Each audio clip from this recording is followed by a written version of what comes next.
ক্যালভিনেটরের একটা ফ্রিজ দেখাবো ভাই। এখানে স্টিল বডি 321 লিটারের, 321 লিটারের উপরে ডিপ, নিচে নরমাল। এটা ফার্স্ট ফ্রিজ।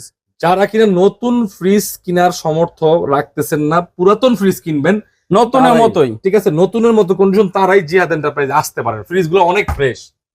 বলেন ভাই। ভাই এটার দাম দিচ্ছি ভাই 30 না 28 না, একদম 25,000 টাকা ফাইনাল। এটাই ফাইনাল। হ্যাঁ, এরপর একটা শারব্র্যান্ডের 472 লিটারের গ্যাস কম্প্রেসর অরিজিনাল, একবারে পানি দামে দিয়ে দেবো আজকে। এই ফ্রিজটা আজকে যে না নিতে পারবে আর কোনোদিনও কিনতে পারবে না। এটা শার্প ব্র্যান্ডের। হ্যাঁ, শার্পের 472 লিটার। এটার দাম দিচ্ছি ভাই 30,000 না 25,000 না, একদম 23,000 টাকা। তারপরে ভাই একবারে বাটা প্রাইস ভাই 23,000। 22,000 ভাই এটা 22,000 টাকা কেনা, ইমানদারি 1,000 টাকা লাভ থাকবে অনলি। আচ্ছা ঠিক আছে, 23,000 এটা বলে দিলাম খালি আপনার জন্যই। এটা হিটাসি ব্র্যান্ডের একটা, এটা 222 লিটার 240 লিটার ফ্রিজটা।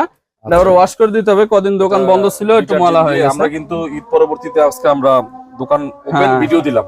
বলেন। জি, এটার দাম দিচ্ছি ভাই 15 না 14 না, একদম 13,000 টাকা। 13,000 12 করে দিলাম। আমি একটা স্যামসাং এর ইনভার্টার ফ্রিজ দেখাবো, স্টিল বডি। আপনার ওই যে একদম প্রিমিয়াম কোয়ালিটি আছে, কোনো জং মরিচা কোনো কিছু নাই, কোনো খোঁচা একদম ফ্রেশ কন্ডিশন আছে। হ্যাঁ, এই যে উপরে ডিপ, নিচে নরমাল, 350 লিটার ফ্রিজ। মাশাআল্লাহ ফ্রেশ কন্ডিশনে আছে। জি বলেন ভাই। ভাই এটার দাম দিচ্ছি ভাই আপনি 35,000 টাকা। আপনি ভিডিও দেখে আসলে একবার 26,000 টাকা করে দেবো। 26,000 টাকা ফাইনাল একদম।